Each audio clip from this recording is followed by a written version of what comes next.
So good afternoon, everybody. Welcome to our, I don't even know what number this is. I lost count.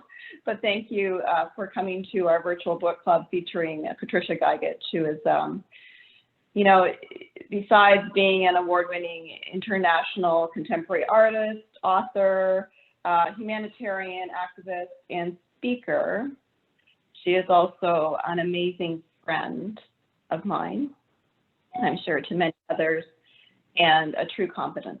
So you just being with me throughout this whole COVID thing, Patricia, and you've participated and supported me and WXN so much, and I really appreciate you for doing that, and just let you know that I love you, and I'm glad that you came into my life, and thank you for being such a great friend. Thank you. I love you too. So let's get started here now. I am going to introduce Patricia, if you can just bear with me because her accolades are many. And then what would be really great is if you could show your faces. You all have such beautiful faces. And I know some of you, many of you here. So later on, if you could please turn on your, if you can, if you're at a spot where you could turn on your video, that would be great. So getting back to Patricia and her, hi Denise, and her book, Karmic Alibi. Patricia, she actually was awarded the SNBA gold medal, a silver medal from the Societe, Academique, Art Sciences and Lettres of France, and excellence in the arts for courage and commitment to human rights, dignity and freedom by the Canadian Civil Liberties Association. In 2013, Patricia was knighted as a Dame of the International Order of St. George, Grand Prior of Canada. She is also one of our very, very own WXN Top 100 Most Powerful Women, and actually was inducted into the Hall of Fame in 2018. So we're very proud to have Patricia as part of our WXN community as a Hall of Fame winner. Patricia is a certified meditation facilitator in applied mindfulness and transformative mindfulness from the University of Toronto. She is an award-winning author of Karmic Alibi, Karma and Cash, and Doing Happy Things. I really want to know about the Doing Happy Things. So maybe we might have you come back next year because I love that title, Doing Happy Things. My pleasure. As she is committed to her work in Nepal and Haiti through Help Heal Humanity and the Liberties Project in Cambodia. So today, in this soulful and most insightful book, Patricia examines her own beliefs and describes how she transformed them. By using her examples from life, and thanks to the trail markers she leaves along the way, she makes it easier for each of us to create the life we wish to live to. And just a quote from Patricia's book, "We are spectacular creatures linked to the divine, who experience that power to the extent we allow ourselves to." This is the very essence of what Patricia so effortlessly shares with us in Karmic Alibi. The world needs people to appear from time to time, to jolt us into consciousness. Life has gifted us with Patricia Gagic,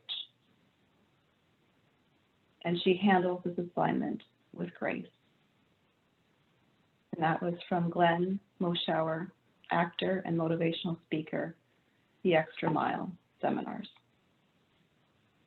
So Patricia, thank you for gracing us here today and to helping us jolt us into consciousness. And we really look forward to listening to you today and having some really great conversations around Karmic Alibi and really looking for the life, create the life that we wish to live. So ladies, have a wonderful session. I unfortunately have to get back to work. I'm sorry. But I leave you in good hands, and I hope you are all well and safe and healthy. And we will talk again. So have a great session. Bye, Patricia. Thank you, Sherry. Bye. Wow. Hi, everybody. And thank you for spending this time. So we're going to dig and dive right in. So Karmic Alibi, I wrote in 2014. I actually probably started putting it together in about 2009. And the tagline on it is gaining expedient wisdom by leaving your excuses behind. What I've tried to do is incorporate in the book certain parts of my life that were deeply impactful. And I'm just going to get right into it right now. So I'm going to start off by sharing a word from the author, which I will read part of it from the book. And then we're going to read chapters 2, 3, and 4 together. And I will say that it is an emotional story. So I will probably have a few tears just to ignore me and let me take a breath, and I will continue. So first of all, what are you doing with your precious gift of life?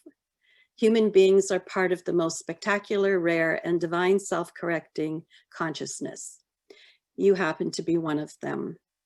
Just for a moment, let's pretend time does not exist and we are magically bound to this cosmic plethora of space and reality that offers us purpose, potential, happiness, and peace in one lifetime. Such being the case, why would we choose a life unfulfilled? Do these choices we make in the illusory mind dictate our highest outcomes and best opinions? We often make choices based on our being victorious without consideration for the impact on others. What if we could attune ourselves to consider mindfulness and enjoy the harmony and resonance of a stress-free life? We live in a world that begs us to respect and honor all sentient beings and treat one another with kindness and compassion. Yet for so many, these are words without meaning or action. Karmic Alibi is a story told in part as a memoir, combining a spectacular revelation of transformational quality. Throughout the book, there is tragedy, suffering, and joy. As I have found, one of the greatest lessons is to believe in your intuition and allow common sense to prevail. When you embrace Karmic Alibi, you may feel the discomfort of a raw truth being exposed. And my hope is the voice inside your head will beg for you to stay there. My desire is for you to find my experiences a healing tool for yourself. Think of it as a life maintenance tune-up. The vision is to raise the bar on yourself and learn to access the root cause and begin cultivating new aspects of your true self that are sitting dormant, waiting for you to show up. If my story can reveal,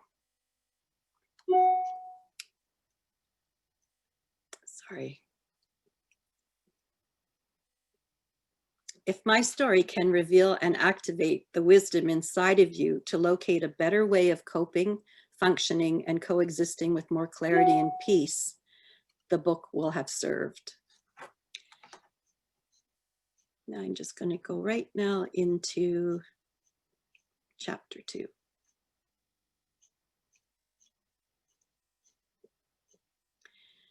Before I start reading, I just want to let you know that I do not use the word I in the book. And I also created a character whose name is the Wisdom Auditor that you'll be introduced to. So I'm going to give you a little bit of background here in chapter 2. And chapter 2 is called Karmic Scissors. And I will share that I give my Wisdom Auditor a little bit of a voice, a little different voice. Each morning, before my feet hit the floor, my mind clears quickly, softly whispering, thank you. Because once again, there is a morning being made available to me. Every day is a miracle. Why is that so? Why take for granted it will always arrive? Well, one day, whether it was in a lucid dream state or my wires were crossed in my own reality, the wisdom auditor showed up. After spending years grappling with the mystery of who we are, what is consciousness, and the purpose of life, a cosmic messenger arrived. He spoke to me. Sweet girl, do you know each moment you have lived, each breath shared with humanity is all you have been required to experience? You have been on a sacred path to simply know the true nature of yourself. And once the karma ripens, you will no longer remain in the body you have come to know. These are the facts one must ponder as the words remind us death is an obvious fact of life and inescapable. With razor-sharp accuracy, my eyes stared deeply into the face of the wisdom auditor, and these words were whispered. You need to enlighten me. In the vacuum of this moment, the quietude entered, and the ordinary miracle of being alive today became the light of my shadow and the framework around all future moments. Oh, those little dramas were immediately dissected in a potion comparable to formaldehyde. It was a revelation of their essence and life breathed into multiple realities. Somewhere in the DNA of my being is a barcode with an expiry date hidden from my knowing, but it clearly does exist. There is no argument my fear of mortality was evident and best hidden away for another day. Wisdom Auditor agreed and called me out, sharing my secretly creating ongoing reasons to stay in those dramas, layers of unhappiness and stress, would thrive by virtue of my own conscious choices. My attachment to staying connected emotionally to everyone in my perceptions prevented my mind from being free. The more attention given to all the chaos kept me sifting in between those layers, not recognizing the impact and effect on both my physical and mental wellness. Here lies the conversation we should all contemplate with ourselves. After many years of participating in the dance of life, the answer was being served up on a silver platter. Yes, all the curveballs finally straightened out, and the humble truth was raw and naked. You have a choice, and it has been carefully presented to you in each and every circumstance and relationship in your life. Wow, the wisdom auditor had cornered me, and it felt quite uncomfortable, like a harness being tightened around my chest, threatening my very existence. Knowing this was part of the transformation, my head tilted to the side and the reruns began. Over and over, there was a projection of images. These were life scenes never expected to be reviewed or repeated again. The examination caught me off guard, and a great sadness entered, revealing how self-serving my motivations had been. There was immense pain in the ripples of confusion as there were countless others who were victims of my decisions. This weighed heavily on me, and running away was not an option. The wisdom auditor stood in front of me with golden scissors and smiled. Ah, Patricia, take these from me. Close your eyes and search deeply to find the space where all time shines brightly, and then simply let it all go. Allow the golden scissors to melt in the alchemy of all sensations and mysteries of life. Patricia, you stepped out of safe and predictable and have risked an outcome. Now the hand of fate will reveal your destiny and karma. Would you agree by being free to observe with greater awareness, listening to your accurate intuition, you might have prevented the pain and suffering you have endured.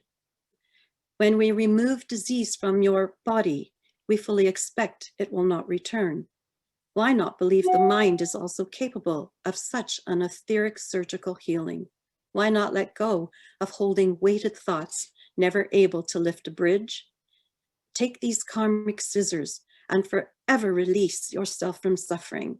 Realize by purifying your mind, you are also changing the karma of all those involved in your little dramas.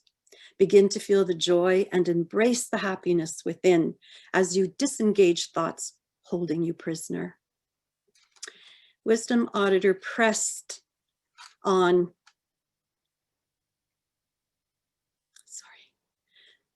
Wisdom Auditor pressed into me, and without any hesitation, the idea became more desirable, and soon the words were imprinted in my heart. This is the only moment to notice, pause, and examine without judgment. There was an immediate sense of triumph and a humble redemption within. Are we not engineered as complex and unique creations of the divine sacred? Is the basis of all creation found in sameness? If we recalled all the chattering voices within our mind, we would be dumbfounded at the struggle we bear. We feed our belief we need to stand alone, the impetus to defend our fixation on what we think is the root cause of all our suffering and depressions, and that which comes from within our own sense of survival. The root of this examination comes to us when we decide our path is the priority of our individual purpose for living. The realms of existence beyond our comprehension will be there to experience after we balance our life as humans residing in this dimension on this glorious planet. Our hearts and minds are one and the same. It is the gentle nature within guiding us to flourish in our spirit and soul. The voice reaches deep inside our minds, knowing the difference. Why then can we not stand in our realizations and flourish, bringing compassion and empathy to all our actions? The mirror never lies. The grasping into the spirit of our self-love is vital to survival. Do we ever really understand how the agents of greed and anger pry our hearts away from love? With knowledge comes the purity of wisdom, and thus should eliminate the need to camp out on the doorstep of old narcissistic patterns. We live in the most interesting of times. Sadness and suffering lurk around every corner, seen both in the physical and mental, hand in hand with poverty and cruelty. There is an internal radar system available to each of us if we choose to tap in and listen to the revelations it exposes. Why do we eliminate equanimity from being part of our daily existence? How sad we think ourselves to be superior to one another when we are all living out our karma. Whether this is living inside the dream or in between the moments, all our decisions count. My hands formed a mudra and reached toward the golden scissors, grasping them tightly. Wisdom Auditor smiled, and the walk began. The landscape and scenery were no longer identifiable. Ether filled the space with waves of soundless motion and gentle breezes. This simple eternity culminated into a dream state and revealed itself in the mindscape with a feeling of pure emptiness. Barely able to focus, we appeared to be standing at the edge of a beautiful river.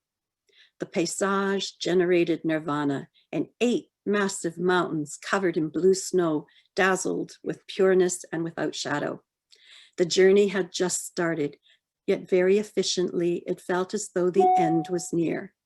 Describing details became overwhelming as the clouds took on formless forms, ship-shaping and causing me to wince and scry, looking for real angels to appear. Suddenly, with the force of what felt like 1,000,000 electrical volts, my body fell to the ground. There was an absence of love, an absence of hate. The seconds turned into minutes, and the minutes turned into the absence of time. This is my story now.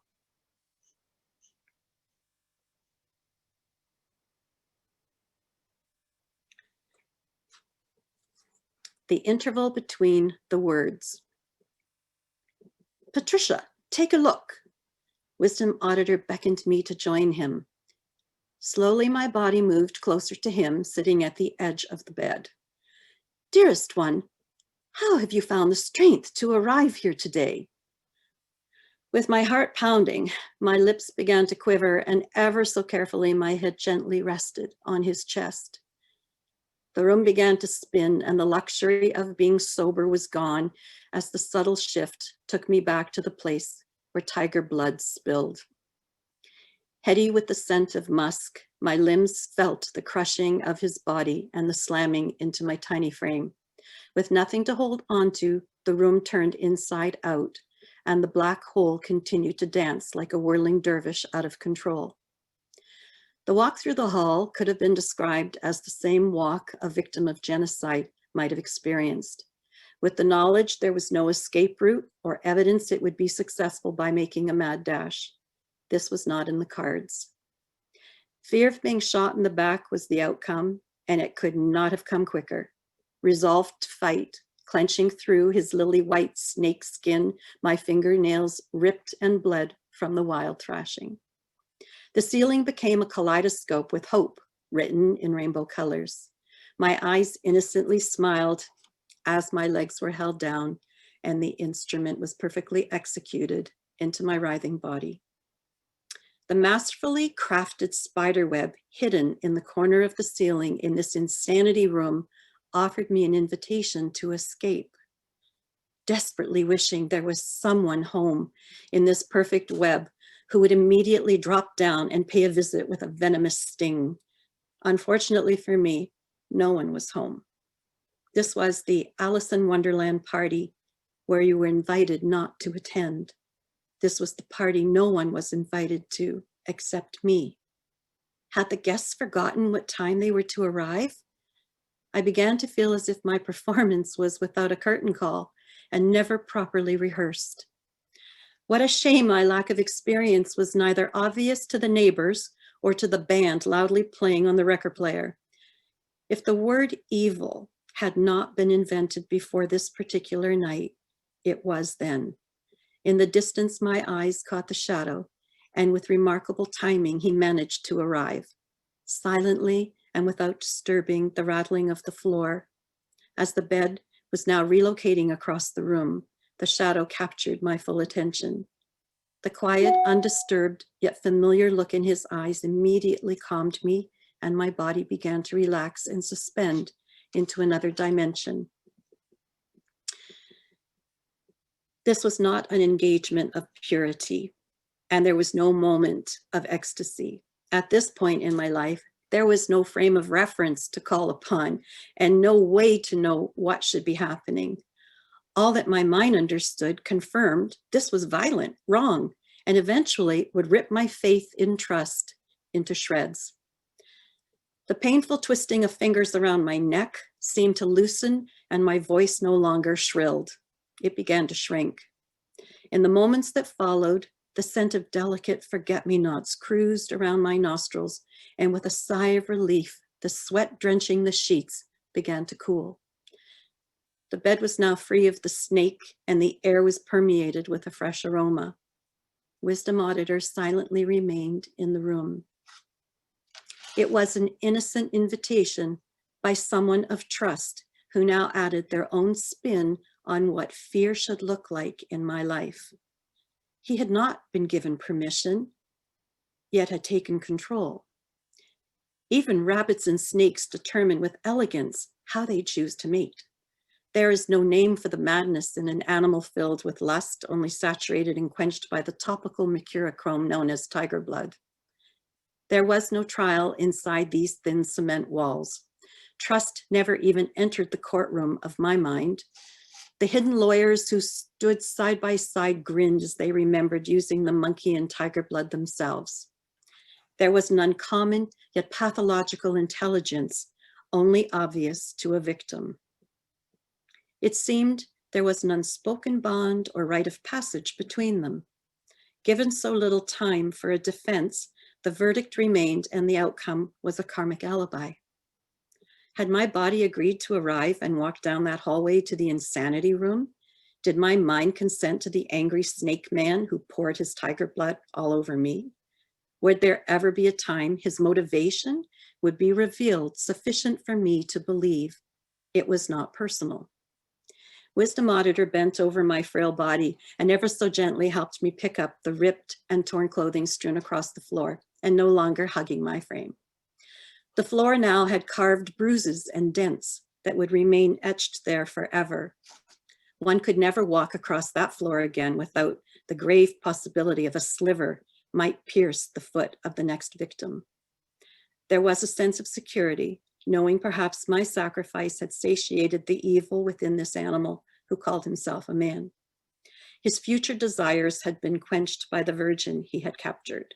The last thought entering my mind was maybe he had, too, been a virgin, and without doubt, a coward. When the mixture of my blood and sweat finally reduced and the mirror in the bathroom was no longer distant and foggy, my golden eyes caressed the shadow mysteriously playing hide and seek with me. Wisdom Auditor held a firm and locked glance as my hands danced across my face, cleansing this dirty memory. What shocked me was finding myself to be completely alone in a house filled with secrets, and one of them now mine. My body had become the battleground and would always have a point of reference on the street without a name and number, and now a notation in the Akashic records. The battle should never have been fought here, and in many ways, my hope was this is where it would end.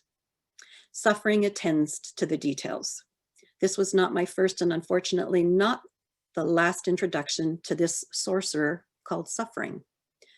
The following hours seemed endless as my mind raced in between the words, in between the thoughts, and there was no calming the tiger blood.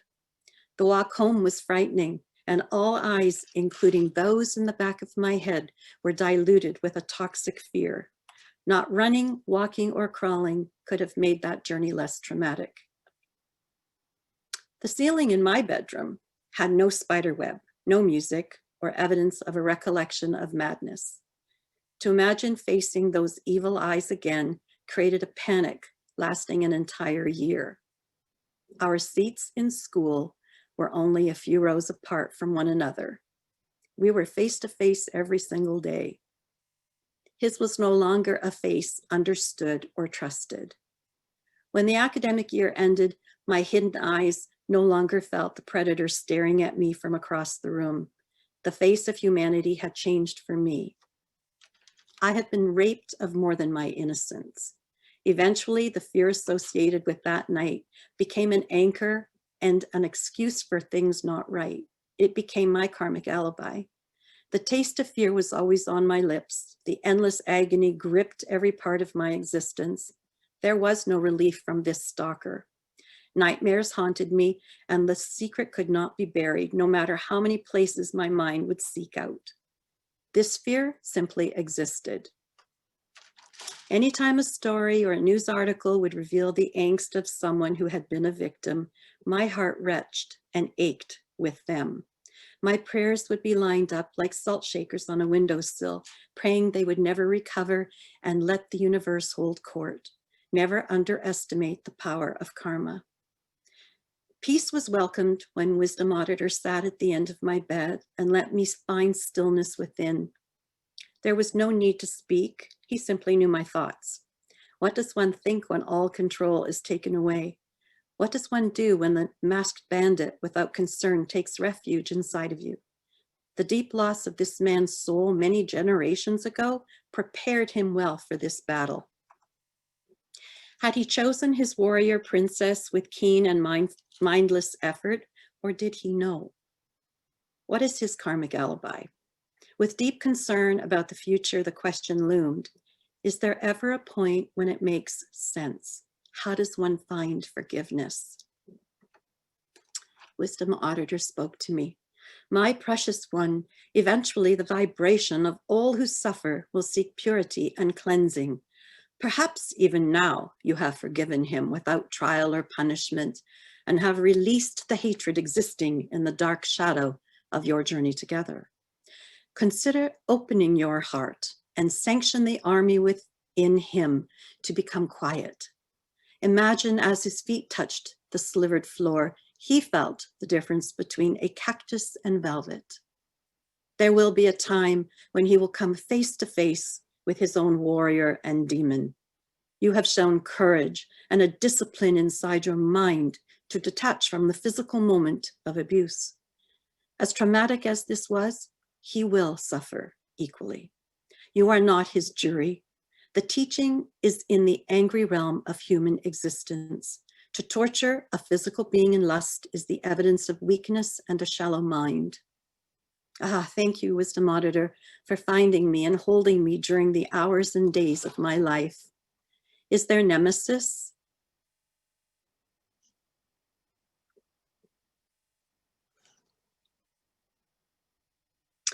Yes, replied Wisdom Auditor, looking above, causing me to sense another realm beckoned him.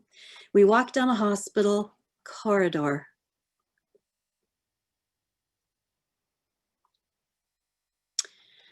And came upon a window, thick with condensation seeping between the layers, making it difficult to see in. My eyes strained as they focused on a body ravaged with disease, his eyes hollow from immense suffering. Tiger blood seeped from the pad on the stretcher. We are impermanent beings. Love flourished within me, and forgiveness permeated the filter between the past and present, creating resolve. My hands touched the window, hoping the sliver in his foot would feel less painful in his next life. His suffering was no longer mine. Death is not exclusive, and your heart must continue to beat, knowing this was a performance without an intended audience. You no longer need to feel shame or indulge in self-limiting experiences. The forgiveness you will generate must exceed and diminish your suffering in order to endure the underworlds of the future. For all those who have lived through a traumatic experience, it is very difficult to bring trust back into your life. What is in the physical is known to the mental and vice versa.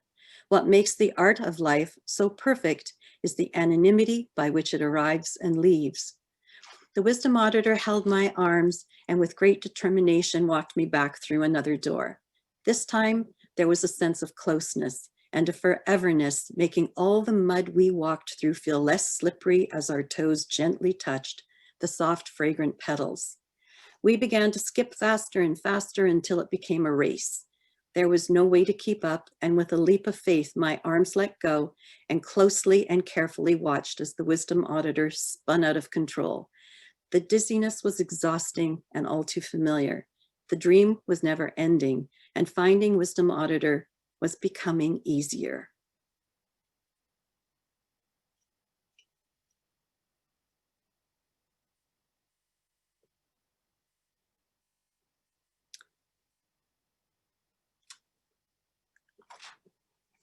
And now chapter 4.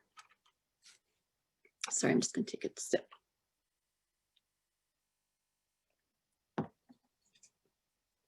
Burning brain. The water is lapping against the side of the hull. The taste of fear is on my lips. What is this great accomplishment moving you so swiftly to search for peace? Spoke the Wisdom Auditor. Quickly, my voice chanted, "Oh, Wisdom Auditor, when everything is taken away from you, there is nothing to be attached to.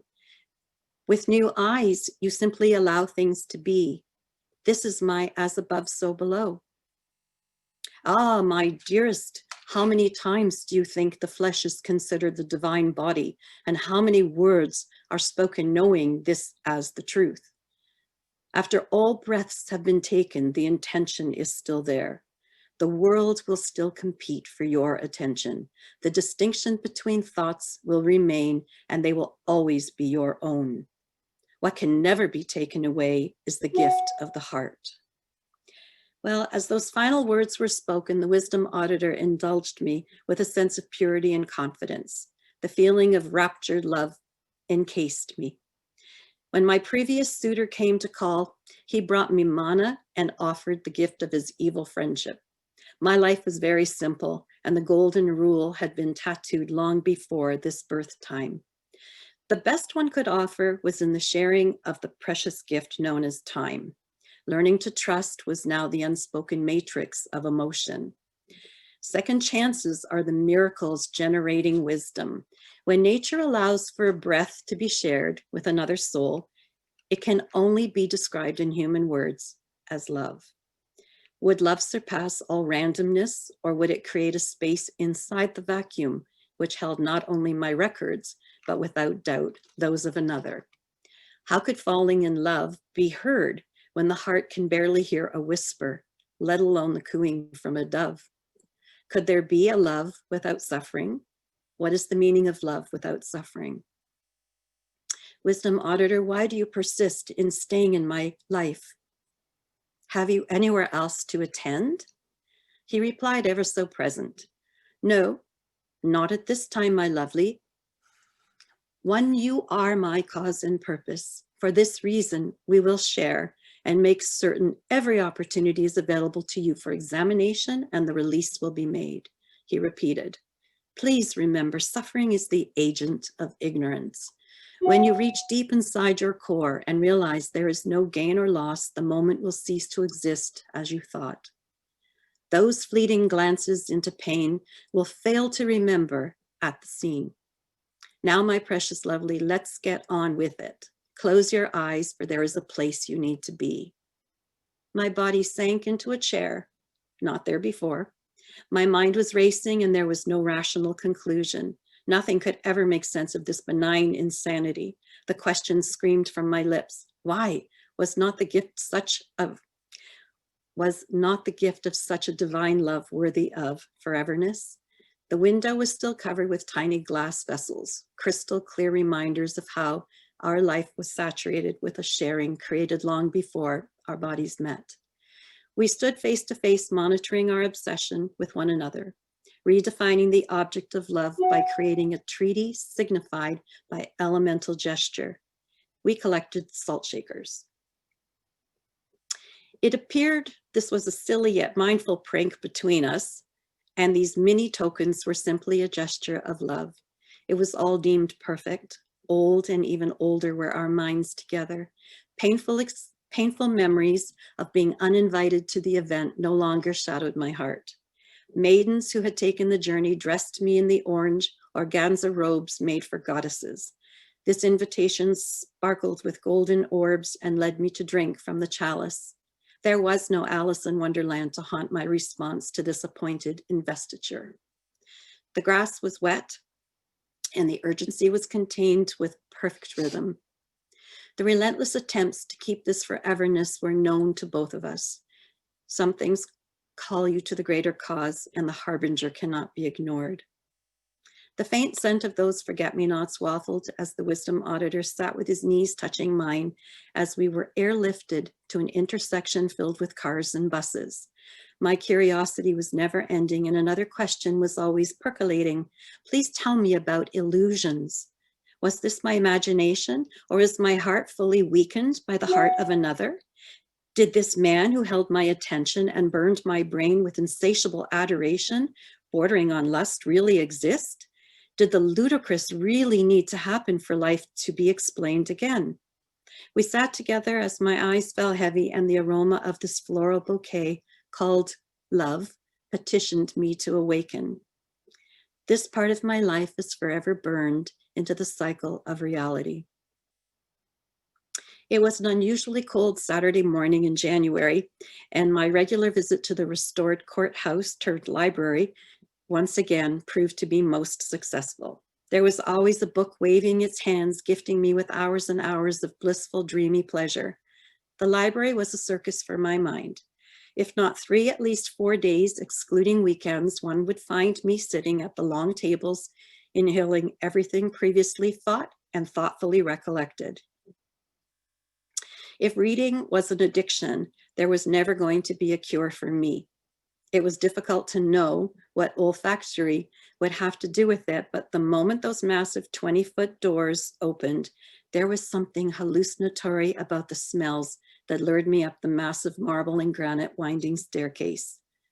The shelves were crammed with leather-bound books carrying the scent of fingers from the one who had previously caressed their pages. Intense curiosity possessed me, wondering what each person thought as they devoured the pages filled with black ink. Sorry, I'm going to pause.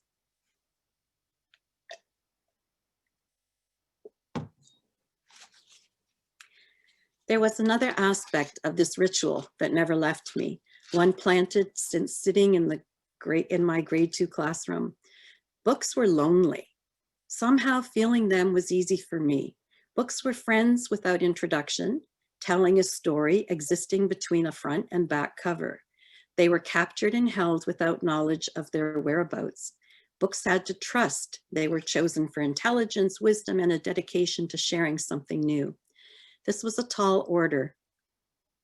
And in making friends with so many of them at every opportunity, the library became the most perfect place for me to find contentment in their unconditional friendship. This was my secret castle, a fortress safely guarded and managed by compassionate library angels, protecting immortal inventory for all of us seekers. The books were adored and protected with the highest regard for its authors and contributors who spent tireless hours creating legacies and wisdoms to serve humanity.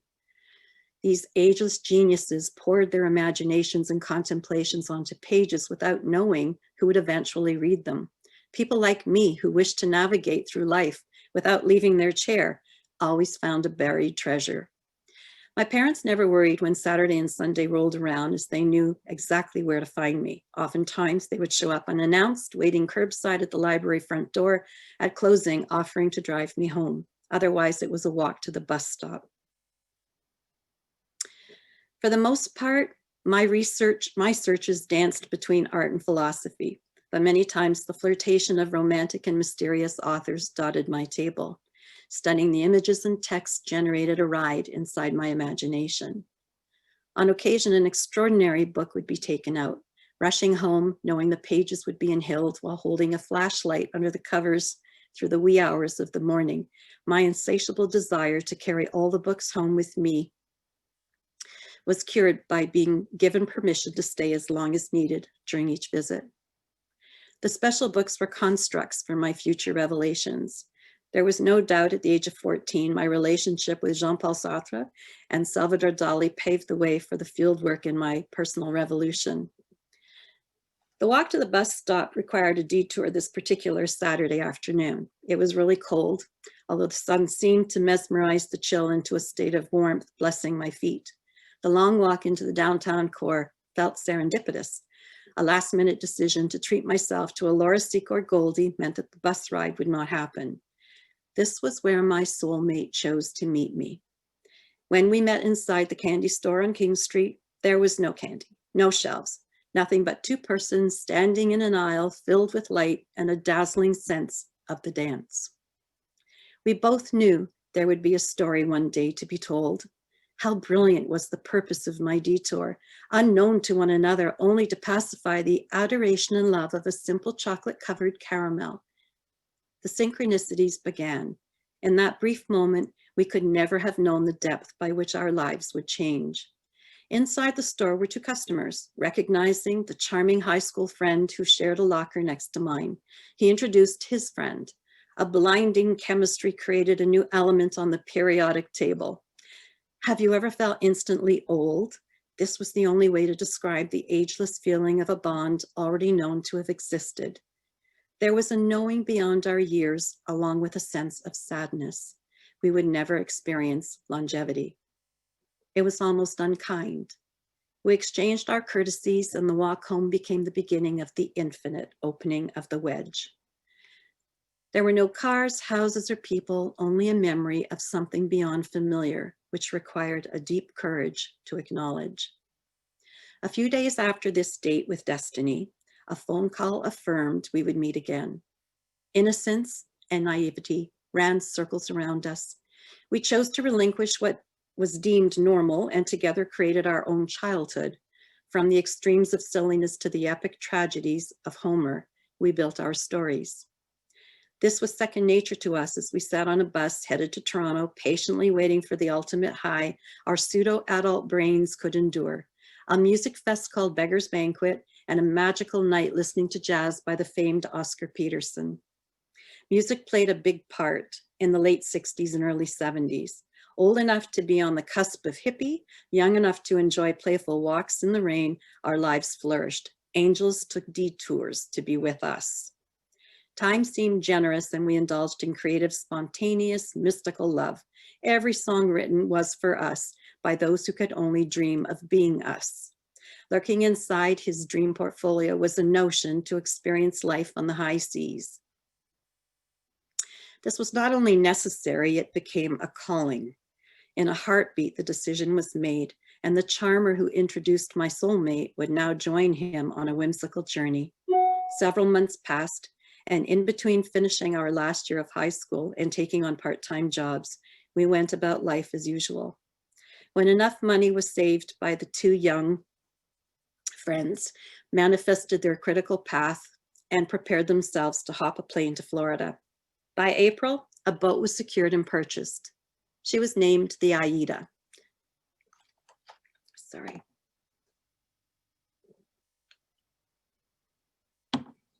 She needed much work. It was a labor of love for the two who had dreamt of freedom and a once-in-a-lifetime adventure.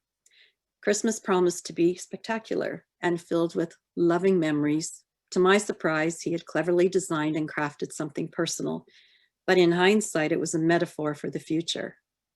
The paint had been dripped and rolled evenly inside the majestic decanter and was covered in symbolic labels. Carefully installed on the mouth of the glass piece was a yellow light bulb.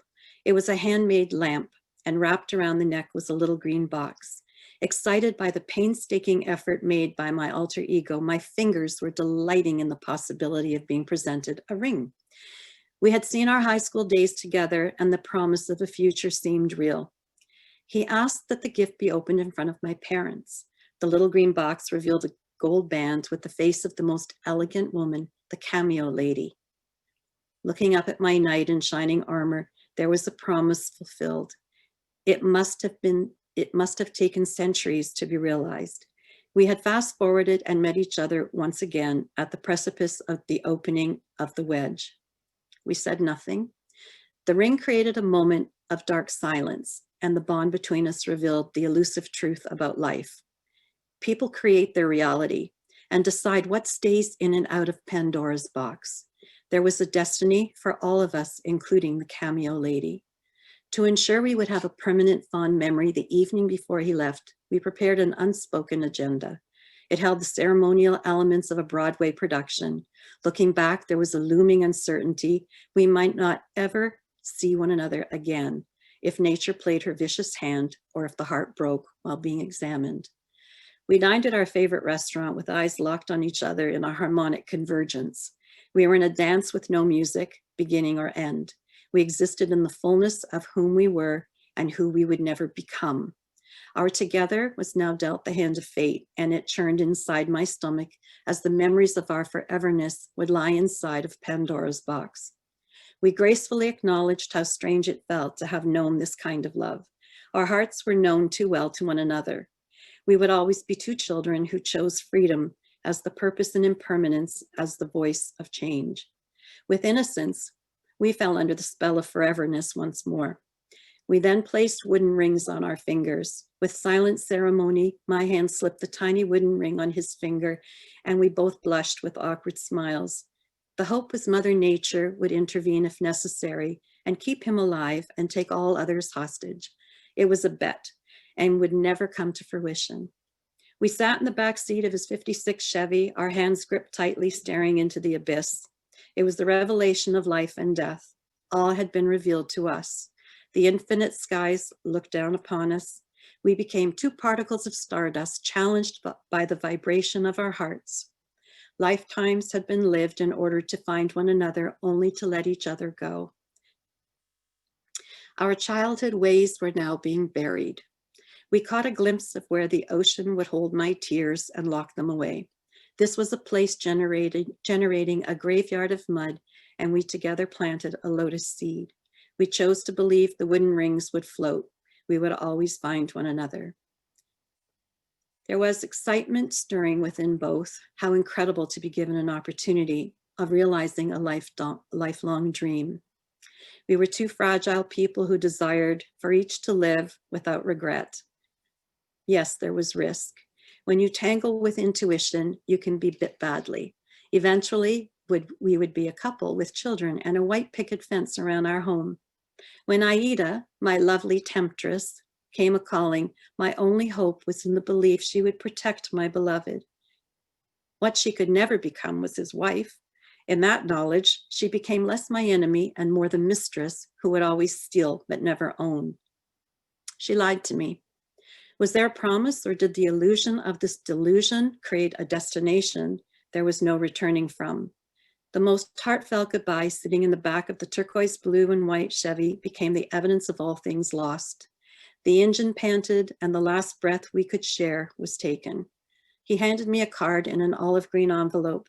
The outside was handwritten and addressed to Cara Mia, the name he lovingly pinned on me. The inside said Auf Wiedersehen, and a young thin girl stood wearing dark hose, her head hanging below her shoulders with stringy brown hair and tears falling. The image was shocking, and my initial reaction was one of intense grief. She was the harbinger of what would become my image. The words were written with salted tears in his handwriting. Keep a light burning in your heart and in your window. I love you, cara mia. We made a promise the rings would serve as reminders of our love and friendship, and if necessary, would keep him afloat should the waters decide to hold him down. We drove home with nervous energy and lived a century in thought. Our hands were folded and locked in a slip knot. My grief began during our drive in the silent road. The lights became the tunnel as the etheric cross became heavier to carry every second forward. In the knowing, one learns the details of suffering. She is not my friend, nor is she my enemy. With great hesitation and after an hour of begging, my weakness for him got the better of me. As the wicked arm of Thor and the most powerful current wiped us out, we stood inside a vortex, pushing us backward, unable to stand upright. The Grim Reaper closed the door behind me and began preparing me for the final chapter. My heart kidnapped itself and held no ransom. There was no looking back for fear he would be looking at me and create a greater casualty. It seems irrational to have experienced this depth of the heart at such a young age. Shakespeare wrote of this intensity, and in the final chapter of Romeo and Juliet, we discover pain and the source of retrieving the messages implanted in the heart. In the days following, the reality of never growing old together became a distant possibility.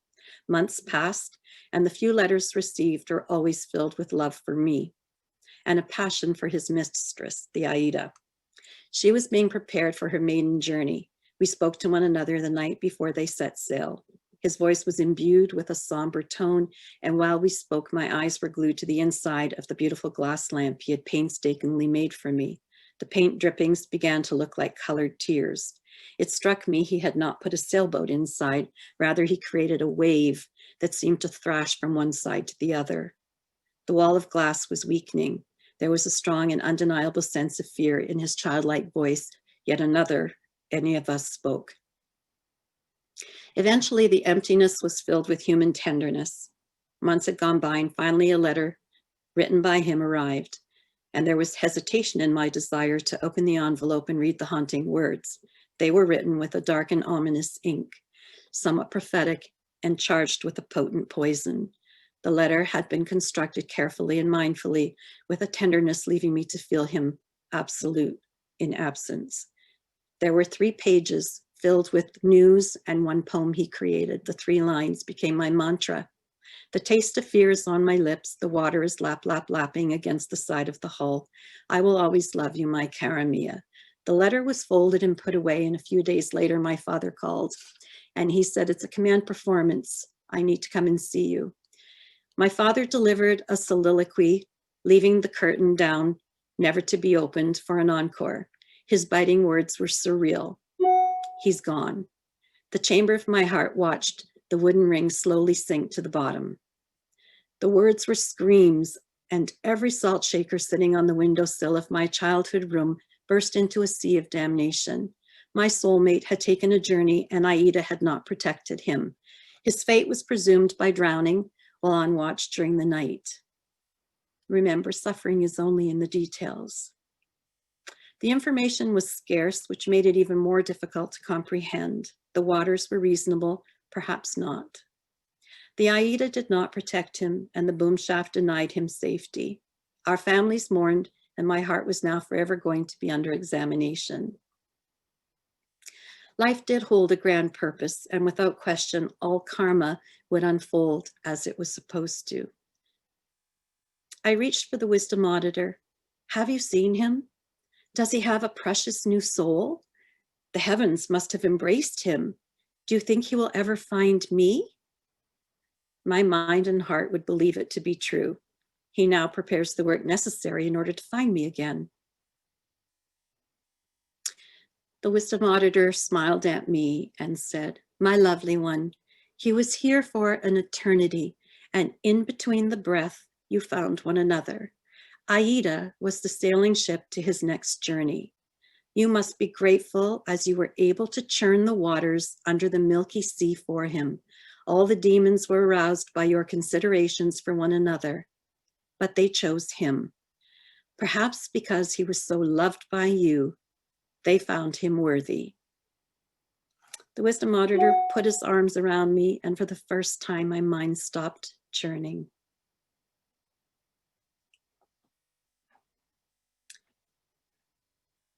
So that is part of the story that I hope had a little bit of an impact for you.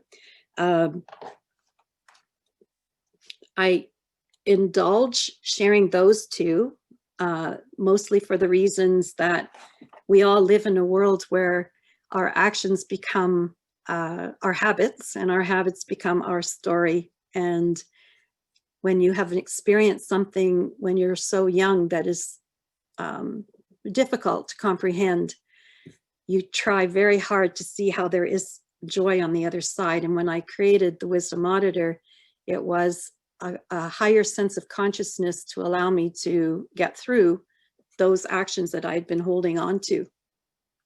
So maybe if we can, see if there's any questions. I'm not sure how I did for time, but Virginia, maybe you can help me out there. Yep. So if anyone wants to ask any questions in person, there's that opportunity to do that. You can unmute your microphone. Anyone, if they want to put on their cameras, you can do that as well. And if you want to switch your view over to a gallery view in the top right corner of Zoom there, you have an opportunity to put into gallery, and then you can see everybody that's here today. Okay. So we did have some emails sent in, some email questions. So I'll read a few of those, but you can also, in the chat box there, you can put your questions in the chat too. Some of the questions are just in general to do with karma, to do with meditation, just based on your experience, Patricia. And then some of them are comments. So I'll go through these. Okay. So the first one was sent to us, more of a personal question from someone. So they said, how do you overcome self-defeating thoughts along the lines of imposter syndrome, where despite all the successes that others perceive, you know on the inside that it's all superficial, and all you can keep going over and over in your head are all of the failures? Yeah, that's one of the, imposter syndrome is something that has become extremely popular in the last, year of conversations. And it is difficult because we all hold, ourselves up against each other. And in the world where we work on systems, there's a certain hierarchy, and you're always hoping that you meet the goal, or you're climbing the ivory tower, or you're going to be the best at your game. And then in some fashion, you show up one day and then all of a sudden you think, what did I do to get here? How do I don't deserve to be here. Or maybe I, in fact, I'm not as good as I think. And it takes time. I think that when you can balance your happiness and you can feel centered, then you will help remove those limitations. And I have to say, it takes courage. I like to be my own boss. I think I report to head office, yet I have to take with a grain of salt that we're always being judged. And in those moments of judgment, you have to find, strength and stamina to stand up on your own 2 feet and just say, this is my life. No one else is walking in my shoes. I'm going to achieve the best that I possibly can. So I agree. It's not easy. And yeah, it takes courage. So you mentioned how you feel that it's, increased in the last few years. Do you think I don't know. I know for me, do you think like social media is a big influence on that? Yeah, huge, huge. You know, I'm laughing because I just had this conversation yesterday. I've been doing quite a few podcasts, and we were talking about this person was being evaluated to be a guest on this particular show. And the person who was talking to him said, "What's your Twitter following?" And, you know, he said, "Well, I'm not a big Twitter person. I'm mostly doing Facebook and some Instagram." And they said, "Well, unless you have a Twitter following of 10,000 or whatever the number was, you know, you're not really qualified for being on our show." And the shock was the person is so incredible and has established and has such a diverse background and would be so beneficial for so many people to hear him speak. And yet the Twitter was the dictator of why this person was not going to be on that show, which I found that really, really shocking. But then, oh my goodness, guilty. I don't even tweet. I think I've tweeted once in my whole entire existence, and I have not used Instagram or Pinterest. So whatever bubble, you know, you live in, if sometimes you're feeling that you're being put up against, you know, what the rules and regulations are because of social media, it's true. Now, again, it depends on what you're doing in life. Okay, so I'm an artist as well, and I know I'm hearing it loud and clear. People are saying, you know, what is it? TikTok, Pinterest, Instagram. Why am I not getting a large social platform where you have thousands of people that know who you are? And, you know, I guess it's whatever is in your yogic flying mind. I guess I should be doing some of that, but at the same time, I really appreciate the time that I'm not so visible. So yeah, I think it's just sometimes you just have to make a decision on, you know, which direction, but social media has really, really, really pushed everybody's buttons. Yeah, definitely. Yeah. How do you let go of guilt and feelings of being born not good enough? Wow. Yeah. I think people have to just make a choice. And you know, I snip the, you know, the karmic scissors around me, and, you know, I look at some of the things that I've done and I think, wow, you know, like I've won certain awards. Everybody's won awards. I mean, we're a world full of contests and judgments. So on some levels, that's okay. I still believe the karma piece, though. I think if you are here, you are a spectacular human being, and you are here for a purpose. It doesn't matter how smart you are, what you look like. It's what you choose to do with what you have. And, you know, there will be people who are the Nikola Teslas who come with, you know, so much information that they're going to change the world. Well, maybe it's just that you were here to experience the world. And in some small way, your contribution forms part of that higher consciousness, that energy, that vibration. And what you're doing is just a spectacular. So removing the titles and removing those labels, it's really important. And you know, if you look at who you hang around with, or who are the people that support you, who do you support? They have to bring you joy. They have to bring you a sense of happiness and comfort. And if they're not, you know, don't blame others. You have to blame yourself, because it's up to you to choose. And when you start making better choices, then things around you are going to actually shift and converge. You know, everybody has we all have relationships. That's just the way it is. And some of our relationships turn into, you know, the Rolls Royce, beautiful, unbelievable, amazing, you know, alchemy. And there are other people who you meet or you know, and boy, do they give you the test of time. and push, you know, you sort of sit down and you wonder, like, are you supposed to really be, you know, in my life? Because I'm really not feeling it.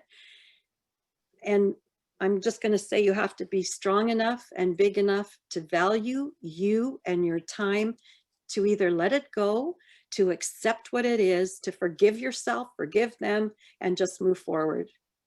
Yeah. Okay.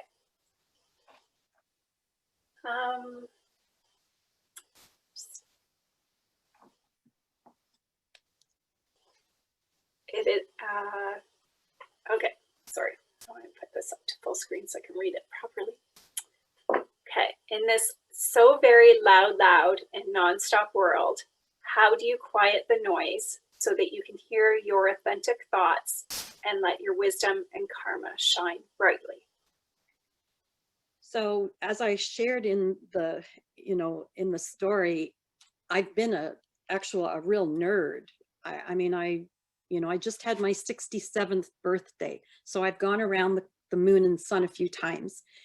And so when you're kind of pre the social world and you're living in a different world, you find tools. And I am a very spiritually thriving person. I do a lot of studying. I have a lot of, you know, access to material, and I've taken the time to try and understand my own purpose. So without any hesitation, meditation is a huge part of my life. Originally, it was prayer. I was raised a Roman Catholic, and it was very, very ingrained how we would have structure around our lives, and being in servitude. And those are the things that I think bring me that sense of self-reliance and self-love.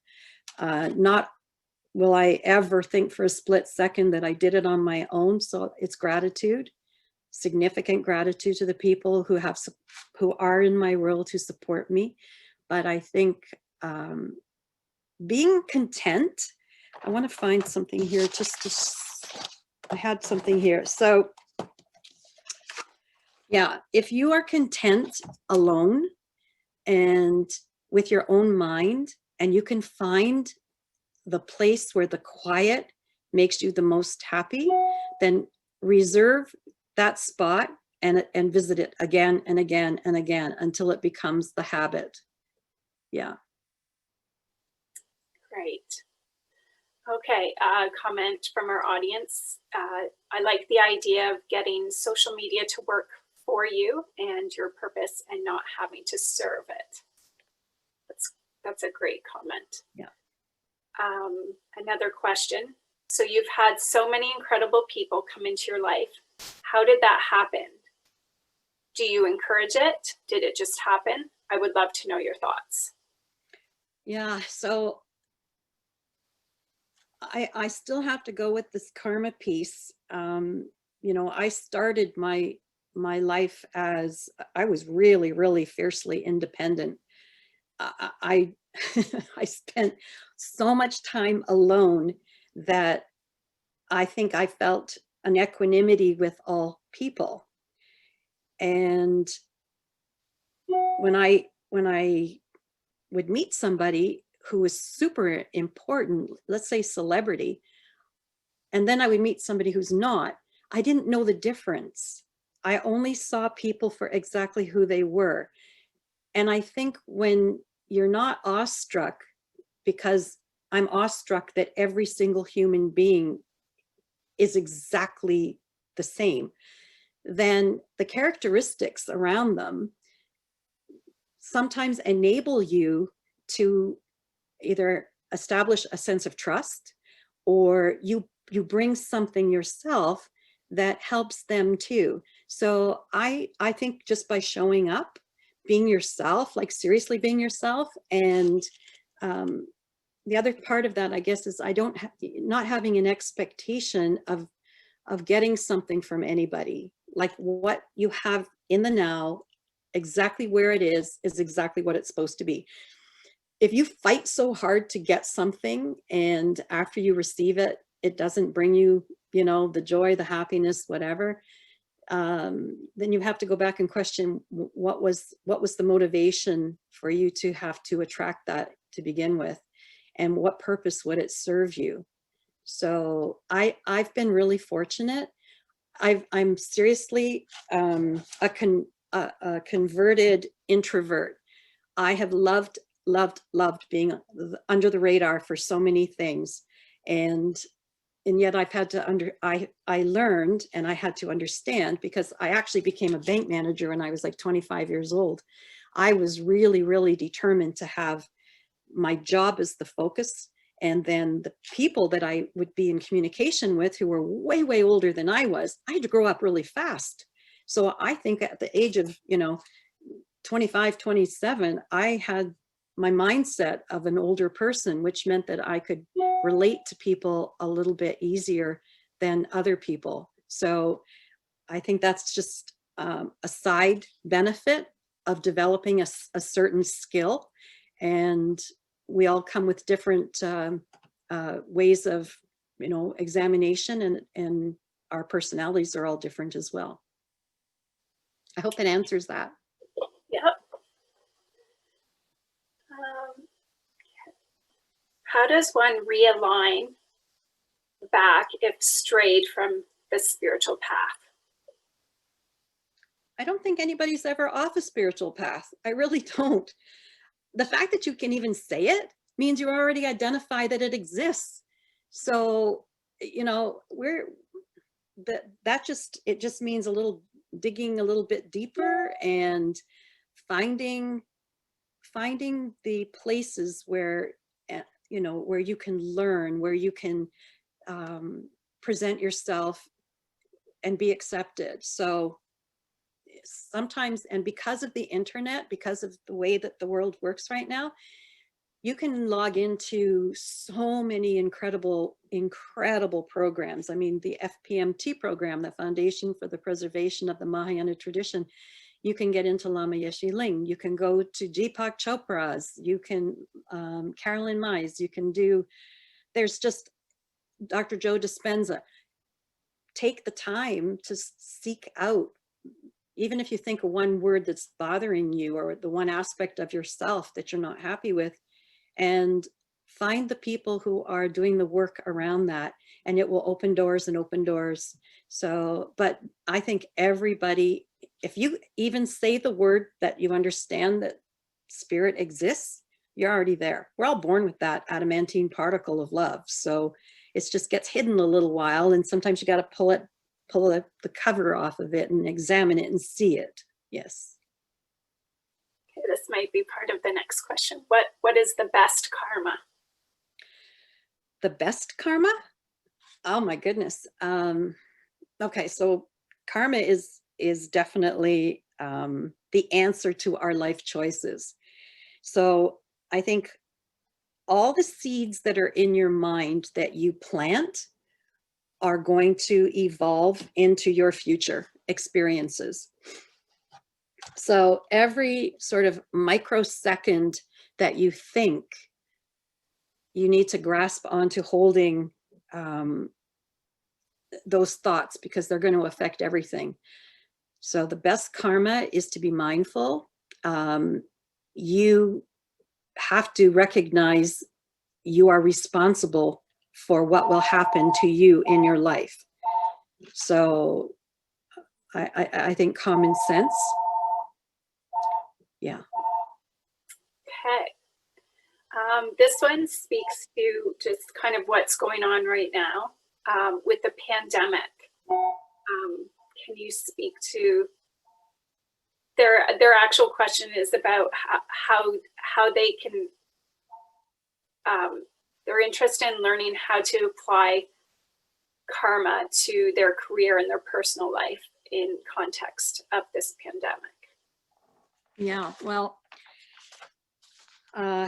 it's certainly thrown people into a state of, a different state of awareness.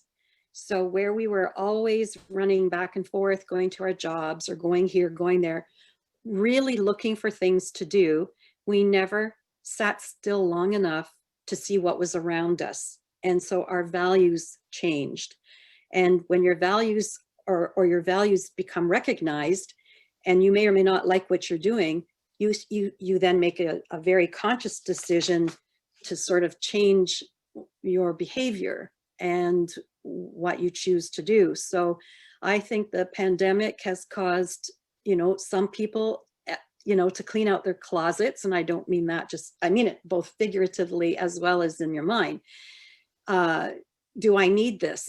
Do I need this? Do I need that? Because if you can't use the things that you thought you wanted to acquire, then you're going to find either another use for them or you're going to give them away. So I see people who are shifting and changing so dramatically because they have become centered. They've become more realized, or they recognize that the things that are really important to them, their health, looking after their families, and making the time that they were sort of like just dribbling it away in a ditch, saying, I got to find something to do this weekend. I'm really bored, blah, blah, blah.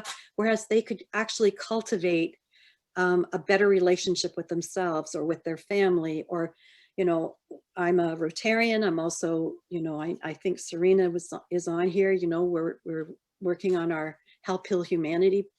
So I've always had a strong service above self mentality, and donated a ton of my time and my energy and whatnot from, Cambodia since 2006, which has been a big part of my life. And then also in Africa all through, the 2000s. But it's when you wake up and realize that you are all living in a place called Mother Gaia, and we have to look after her. So everything that you bring into your world has an impact. All the people that you are talking to, how you choose to reveal, your higher and better self, will have a much greater impact. So that's like an hour-long conversation. Okay. I have a few comments and then one more question that came through. Someone commented, words of wisdom by Patricia. Okay. Phenomenal leader. Patricia is such a luminary. Only masters are able to live and share from what looks like many more than lone lifetime in one. I see this values assessment and alignment is happening across so many aspects of life, socially, politically, in the workplace. It feels like a huge realignment. Multiple lifetimes in one embodiment. That's what she was saying. Okay. So can you name 2 to 3 things that someone can do to get themselves closer to a place of karmic awareness? That's an amazing question. And I want to say the very first thing anybody should do is just learn how to make amends with first of all, the relationships in your life. So if you have a lack of harmony in any capacity with anybody, and you're in a position to alter it or change it, you should. But if it's not something that is viable, then in your mind, I think it's really important for you to wish the very best, offer your forgiveness or your gratitude or whatever the situation is, and let it go. I think snipping that little, I think karma ripens.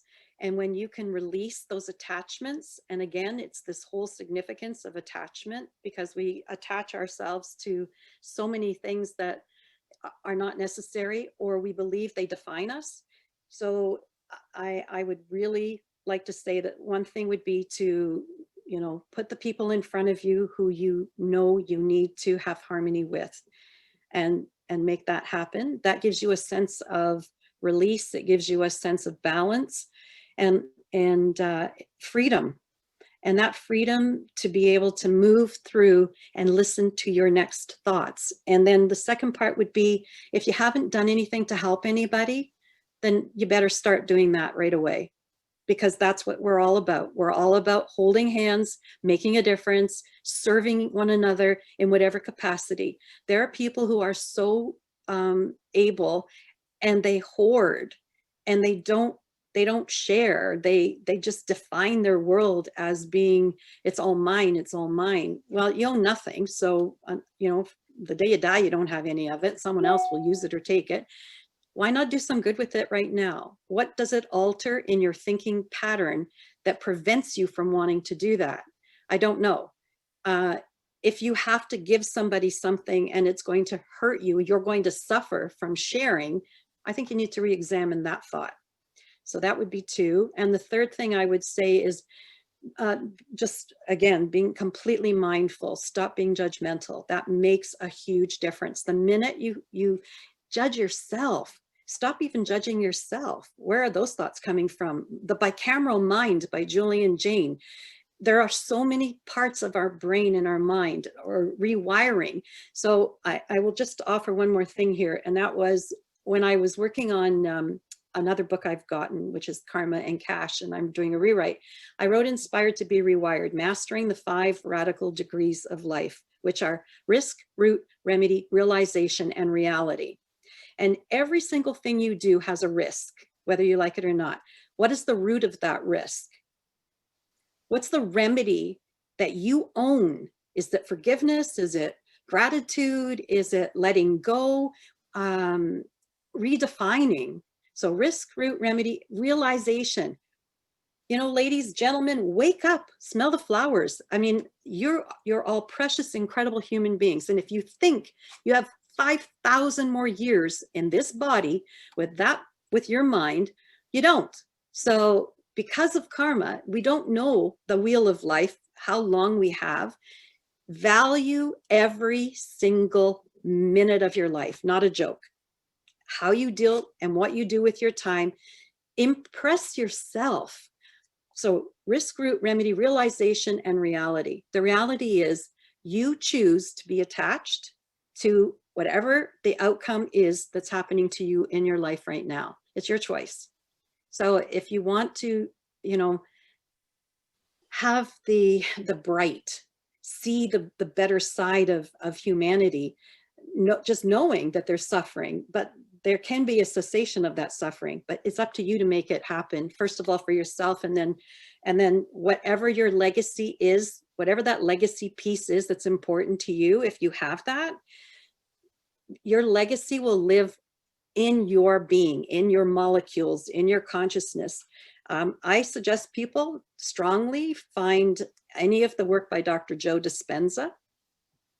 And I highly recommend that, because that is in this day and age, in our time of being alive, to be gifted with some of these incredible people who bring the type of knowledge that you can actually, you know, it's not such a mystery. It's real knowledge that we, you know, the neuroplasticity it's a reality, and it can also help shift. So, you know, getting rid of the judgment piece, rewiring your thoughts, doing the meditation to rewire your thinking pattern, and then living every single day, gifting somebody with something, whether it's your words, whether it's $1, whether it's a phone call, you know, sharing something. Start building an armamentarium of gifting to make a difference in the world. And if you have a lot of money, give a lot of money away. Thank you. That's wonderful. Okay. Angelica commented also, Greg Braden. Yes. Another one. Yeah. Okay, so I think that was a great way to wrap up the conversation. Do you have any final thoughts that you'd like to add at all, Patricia? Yeah, we don't have enough time, but I would love for people eventually if they would visit our www.helphealhumanity.org.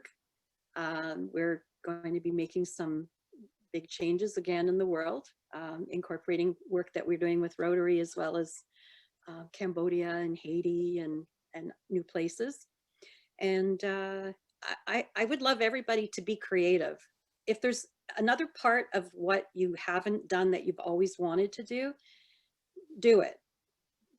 Get some paints, you know, or get a, you know, take a course on how to write a book, or find a master class or a mentor, and just other people are complete resources. I'm an incredible sponge. I just want to learn from everybody, and I don't know enough. I know zero, but I so appreciate what I can learn from somebody. And I think everybody should, you know, open up that part of their brain and say, what can I learn from you? Even if you have a certain thought about the person, you're still going to learn something. So I think just be really, really, really open to receiving from everybody. Yeah. Wonderful.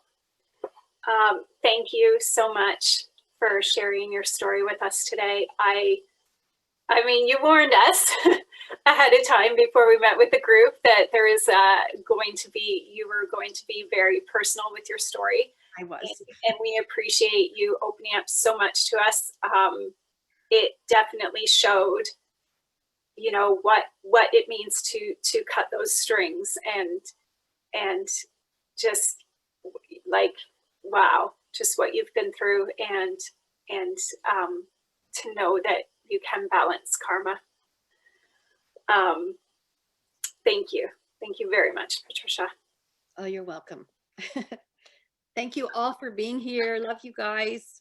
Thank you. I will also be sharing the recording out to everyone who registered, so you'll be able to, I'll include some of the website that Patricia spoke about. And again, please visit WXN website. We have more book clubs coming up, one a month, right until the end of 2021. And as well, our top 100 is coming up. And it's one ticket gets you to the summit, to the gala, everything. So it's a really great way to meet the top 100 winners and interact with people like Patricia. Thank you, everybody, so very much. Here's her book, Karmic Alibi. And you can go to her website if you'd like to purchase it. Oh, Diana's got a copy right there. That's fantastic. I know it's also available through Kindle. And I just have a few very brief slides I'm just going to go over really quick. So again, our upcoming book clubs, we're meeting with Tanya Ternova and Joanna Andros in November, Claudette McGowan in December, and then we start into the new year. We're also doing a feature of our members. So our most recent one was with Diane, and we are sharing that through blog posts. So feel free to sign up for our emails, and then you'll be able to read those blogs. They're also very powerful stories. And then again, membership. If you aren't a member, we're offering a really great discount on membership for 2020. So take advantage of that. And we are promoting right now our wisdom mentoring program. So we have a lot of fantastic wisdom mentors that we're working with, and they're all top 100 winners. And that's just the pricing for members and non-members. So it's a great deal for members. And again, we have lots of other things going on right now. If you, we have Monday Mojos, where we're with our WXN ambassadors, our Unite and Rise web series, and of course our top 100. So with the top 100, again, there's a 2-day leadership summit that goes the afternoon of the 2nd, and then some hours on the 3rd, and then our gala, which will be an actual broadcast that will broadcast from 5:30 to 7:30 on the 3rd. Some of our guests that will be appearing, our gala MC Arissa Cox. She's the host and executive producer of Big Brother. Our gala keynote is Dr. Maki Mandela. She is one of the daughters of Nelson Mandela, and she has quite a story to share. So we're very excited to have her as a keynote. And Cynthia Loist from CTV's The Social will be our summit keynote. Thank you everyone so much for attending today. The questions were fantastic. And Patricia, again, thank you. Oh my gosh, your story is wonderful. Thank you so much for your time. Thank you so much. Okay. Everybody again. Goodbye. Bye.